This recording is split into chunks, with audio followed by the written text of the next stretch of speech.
E você que nos acompanha no canal, não esquece, aliás, lembra, né, já de nos seguir, curtir, compartilhar e comentar.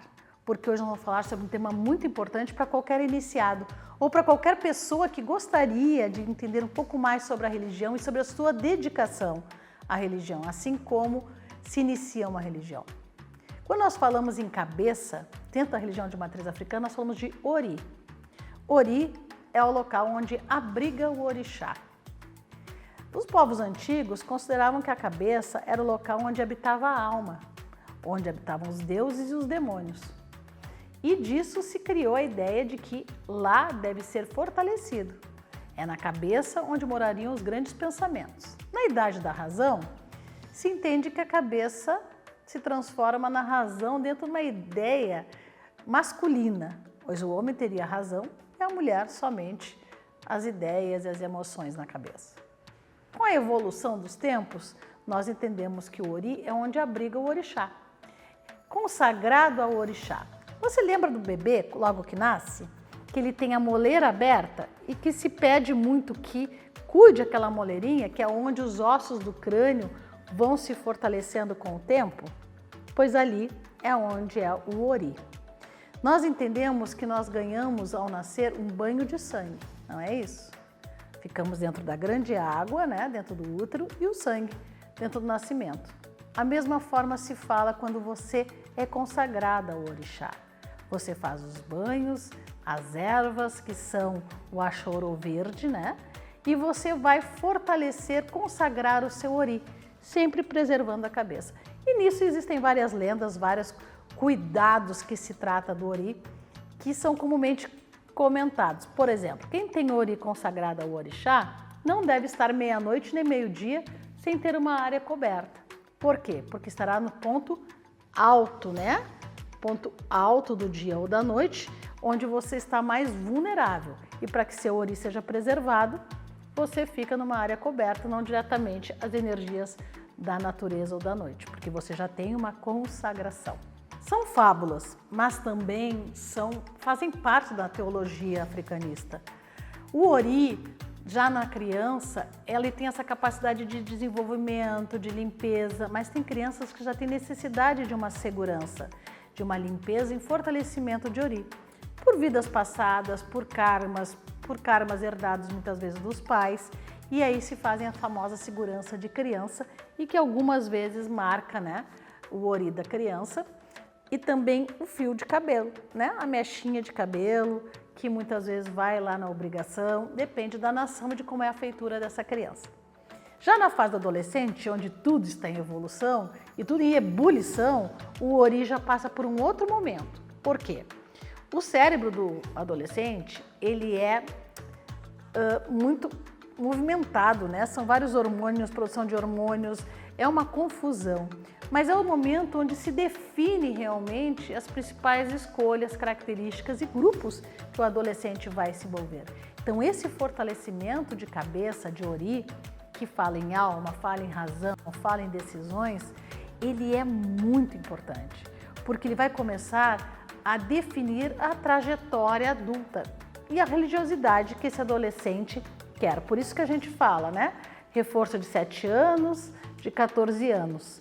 Então, esse adolescente que vai até os 24 anos, nós devemos cuidar dele com o máximo de carinho, mas pensando já na orientação religiosa e oferecer a ele a escolha de seguir ou não com essa obrigação do orixá consagrado no Ori, às vezes na infância, outras vezes já definindo a fase adulta. Mas também vamos falar aí do Ori do adulto? Pois é, aí é a hora de saber que momento esse adulto quer realmente fortalecer o seu Ori. Nós temos a consagração. A consagração do Ori é o Bori. Não é a mesma coisa, tá bom? Porque o Bori, nós temos a sacralização, primeiro, né, com as ervas, depois com a chorô e dando a evolução e a continuidade religiosa. Mas também se fortalece o Ori com bons costumes, bons pensamentos, boas ligações com a natureza, com boas atitudes. Por isso, na fase adulta, já se pode falar em como lidar com o seu Ori até individualmente, porque você já tem a capacidade de decisão sobre a sua vida. E na fase do ori do idoso? Hoje um grande questionamento, né? Porque o idoso não é mais aos 65, vamos dizer lá o idoso de 80, 90, 100 anos, como lidar com esse ori? Nesse momento esse ori novamente se abre, né? Ele se abre ao mundo espiritual. Você vê que o idoso, ele, dizem, perde uma capacidade cognitiva. Será? O cérebro pode ter envelhecimento, mas a espiritualidade no idoso é muito maior, né? Ele se torna mais conhecedor das práticas, ele consegue ter um maior discernimento do mundo espiritual, porque ele volta a ter essa proteção mais direta. E aí também temos que pensar num fortalecimento do idoso, do seu ori, do seu raciocínio para as perdas significativas e também para o processo de autoconhecimento do envelhecimento. Então, ter um ori forte e sadio diz respeito à conduta, a decisões, ao desenvolvimento humano, mas principalmente às condutas do seu orientador, respeitando cada momento e cada fase da aprendizagem. E aprender religião, como eu já fiz no vídeo, você vai nos outros vídeos lá que você vai ver, né? Aproveita e nos segue aqui, tá? Para saber mais sobre ori, sobre bori, sobre obrigações de apronte, sobre ancestralidade. Segue o canal, vai lá, te inscreve agora, vai lá, aperta o sininho, né, para receber as novidades. Comenta, se você tem uma divergência do que eu tô falando, comente. Se você concorda, comente. Se você tem uma dúvida, comente, que você será respondido sim. E Mãe Viviane de Nhançã estará sempre procurando novidades e responder as suas perguntas e os seus comentários com o maior carinho, certo? Sacralização. Sacralização não necessariamente é com bicho, tá? Isso é importante. Quando você utiliza uma erva para consagrar um ori, você também está trazendo a força do orixá. E aí nós temos Ossanha, né? Nós temos Nhançã, nós temos Xangô, que traz o equilíbrio, e temos também Oxalá. E essas ervas pedem conhecimento do Babalorixá. Quando nós consagramos um ori, consagramos o ori através do bori, nós estamos fortalecendo a sua ligação religiosa e trazendo uma proteção. Mas também as pessoas perguntam, tá, mas quando a gente bate cabeça, a gente oferece o ori ao orixá? Isso aí vai ser um outro vídeo, por isso que eu digo, segue o canal, gente, porque nós vamos falar como bater cabeça, qual a diferença de bater cabeça para homens e para mulheres, e hoje nós temos, né, que entender que os novos tempos falam também dos trans. E aí? Me vejo como mulher, bato cabeça como mulher, mas na verdade não tenho útero? Isso vai ser um vídeo especial para vocês, tá? Segue e comenta, tá bom? E curte, dá teu like, é muito importante pra gente. E procure assistir nossos vídeos até o final, sabe por quê?